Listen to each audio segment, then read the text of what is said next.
అనుచిత పోస్టుల కేసులో వైఎస్ఆర్ కాంగ్రెస్ పార్టీ అధినేత వైఎస్ జగన్మోహన్ రెడ్డికి సమీప బంధువైనటువంటి అర్జున్ రెడ్డి ఈరోజు గుడివాడ పోలీసులు అదుపులోకి తీసుకున్నారు. ఆయనకి 41A కింద నోటీసులు కూడా ఇవ్వడం జరిగింది. గతంలో అధికారాన్ని అడ్డం పెట్టుకొని అర్జున్ రెడ్డి చంద్రబాబు గారిది, లోకేష్ గారిది, పవన్ కళ్యాణ్ గారి చిత్రపటాలను ఆయన మార్ఫింగ్ చేశారు అనేటువంటి ఆరోపణలు ఆయన మీద ఉన్నాయి. అందులో నేపథ్యంలోనే పోలీసులు ఆయన్ని అదుపులోకి తీసుకున్నటువంటి నేపథ్యంలో అసలు ఈ కేసులో ఏం జరగబోతుంది అనేది మనం పూర్తి స్థాయిలో విశ్లేషణ చేసుకున్నాం. ప్రస్తుతం మనతో పాటున్నారు ప్రముఖ సీనియర్ జర్నలిస్ట్ ఉప్పాల లక్ష్మణ్ గారు. వారితో మాట్లాడు. సార్ నమస్తే సార్. నమస్తే సార్, అనుచిత పోస్టుల కేసులో అర్జున్ రెడ్డిని ఈరోజు పోలీసులు అదుపులోకి తీసుకున్నారు. ఏంటి సార్, ఏం జరగబోతుంది సార్ ఈ కేసులో? ఇప్పుడు అర్జున్ రెడ్డి అటు వివేకానంద రెడ్డికి కానీ ఇటు జగన్మోహన్ రెడ్డి గారికి కానీ భారతీయ అందరికీ బంధువు అవుతాడు. వాళ్ళ యొక్క సమీప బంధువే, అతను బంధువు అబ్బాయి.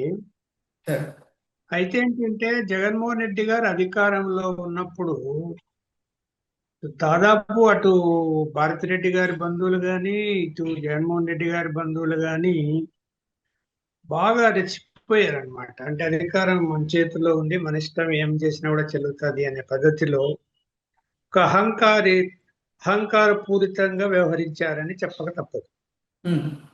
ఇప్పుడు మార్పింగ్ చేసి ఫోటోలు వీడియోలు పెట్టాల్సినటువంటి అవసరం ఏంటి చెప్పండి?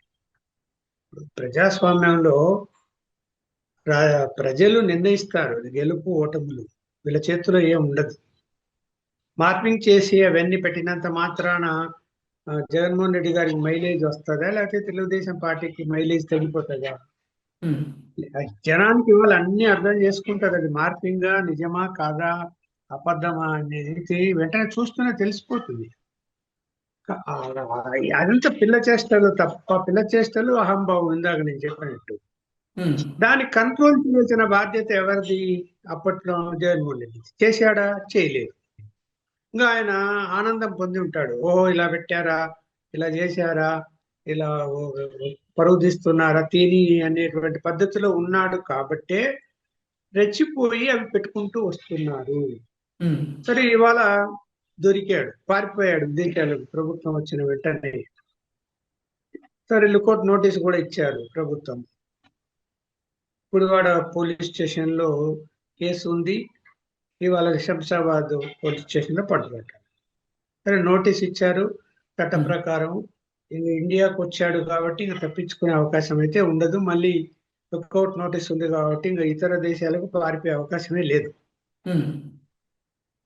సో అరెస్ట్ అనేది చేయక తప్పదు అని నేనైతే అనుకుంటున్నాను. ఇందులోనే కాదు, ఇంకా వివేకానంద రెడ్డి మర్డర్ కేసు దర్యాప్తును కొనసాగించమని సుప్రీంకోర్టు నిర్ణయించింది. సో దర్యాప్తు కొనసాగుతున్నది, ఆగిపోలేదు ఇప్పటికీ. అవును. వివేకానంద రెడ్డి హత్య కేసులో నంబర్ 2వ ముద్దాయిగా ఉన్న సునీల్ యాదవ్ తో ఇతనికి మంచి సంబంధాలు ఉన్నాయని, ఫోన్ ట్రాన్సాక్షన్ అంటే ఫోన్ కాన్ఫరెన్స్ లో కూడా మాట్లాడుకున్నారని, ఇవన్నీ కూడా పోలీసులు అంటే దర్యాప్తు చేస్తున్నటువంటి సిబిఐ దగ్గర సమాచారం ఉండే ఉంటది. ఉన్నప్పుడు ఆయా సమయంలో ఎవరెవరు మాట్లాడుకున్నారు, ట్యాపింగ్ ఏంటి, ఎవరి నంబర్లు అవి, ఎవరితో మాట్లాడారు, ఫస్ట్ ఎవరికి తెలిసింది హత్య కేసు, ఎవరికి ఫోన్ చేశారు, ఇవన్నీ కూడా మళ్ళీ దర్యాప్తు కొనసాగుతున్నది. చెప్పలేము, ఈ అర్జున్ రెడ్డి పేరు కూడా వెలుగులోకి వచ్చే అవకాశాలు ఉంటాయేమో. ఓకే సార్, అర్జున్ రెడ్డి మీద ఇప్పటికే పలు ప్రాంతాలలో, పలు జిల్లాల్లో కూడా అనేక కేసులు అయితే నమోదయ్యాయి. అలాగే గతంలో అధికారాన్ని అడ్డం పెట్టుకొని అనుచితమైనటువంటి వ్యాఖ్యలు చేసిన వారు ఇప్పుడు అరెస్ట్ అయ్యి జైలు జీవితాన్ని గడుపుతున్న వాళ్ళు చాలా మంది ఉన్నారు. ఉదాహరణకి బోరుగడ్డ అనిల్ కుమార్ కానివ్వండి, అలాగే నందిగాం సురేష్ గారు కానివ్వండి, చాలా మంది ఇప్పుడు జైలు జీవితాన్ని గడిపి బెయిల్ మీద బయట ఉన్నటువంటి నేపథ్యంలో ఏంటి సార్, ఇటువంటి ఘటనల ద్వారా అయినా వాళ్ళు మార్పు వచ్చేటువంటి అవకాశం ఉందని మనం భావించవచ్చా అంటే ఏం చెప్తారు? ఇప్పటికైనా వాళ్ళు బుద్ధి తెచ్చుకోవాలి. మరి ఇప్పుడు మళ్ళీ వాళ్ళ సోషల్ మీడియా పనిచేస్తూనే ఉంది వైఎస్ఆర్సిపి. ఇంకా అనేక ఆ పోస్టులు అంటే వ్యంగ్యంగా వేయటం వేరు, కల్పించి లేని ఆరోపణను ఉన్నట్టు పోస్టింగ్ చేయడం తేడా ఉంది కదా. ఉమ్, వ్యంగ్యంగా అంటే వారి అర్థం చేసుకుంటారు, సరదాగా వ్యంగ్యంగా ఏదో చెప్పారు లేదంటే ఉమ్, పోస్ట్ చేశారు అది. అలా కాదు కదా, లేని ఆరోపణలను సృష్టించి ఆ, పోస్టింగ్ చేస్తూ ఉన్నప్పుడు ఖచ్చితంగా ఇంకా కేసులు అయితే పెట్టాల్సిన అవసరం ఉంటది, తగు చర్యలు తీసుకోవాల్సిన అవసరం ఉంటది. ఇప్పటికే చాలా మంది ఆ కేసుల్లో ఉన్నారు, అరెస్ట్ అయినారు చాలా మంది, కొంతమంది బెయిల్ మీద వచ్చారు, నడుస్తున్నది.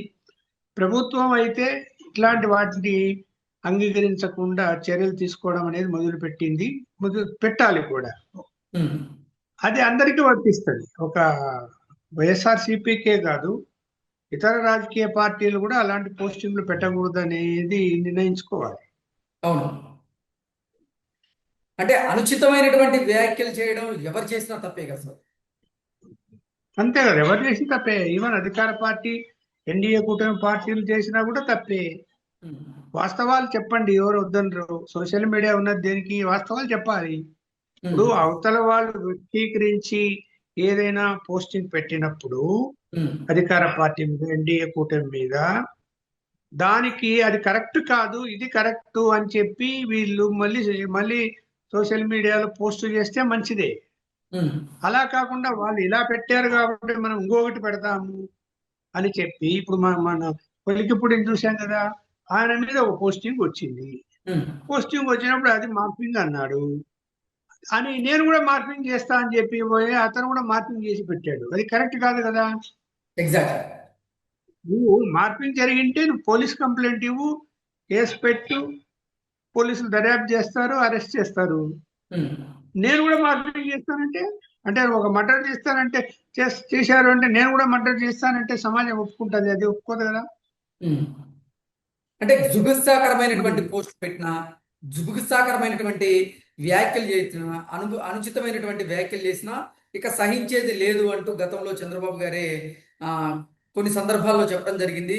దానికి అనుగుణంగానే ఈరోజు అర్జున్ రెడ్డిని పోలీసులు అదుపులోకి తీసుకున్నారు. ఏంటి సార్, అరెస్ట్ చేసేటువంటి అవకాశం ఉందా?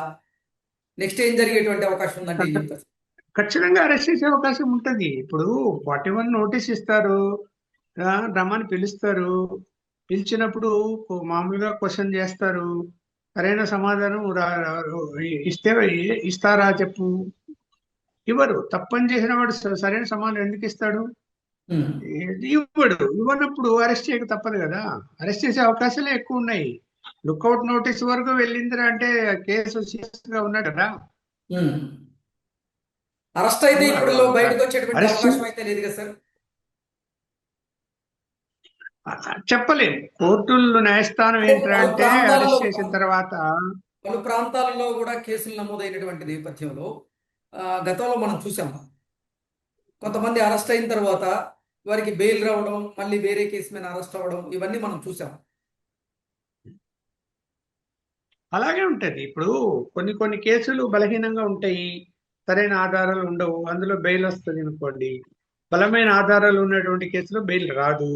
ఉమ్. కాబట్టి ఇక్కడ అతన్ని ఒక ఆట, పోలీసులు అయితే ఒక ఆట ఆడుకుంటారని నేను అనుకుంటున్నాను. Okay. Okay sir, thank you so much.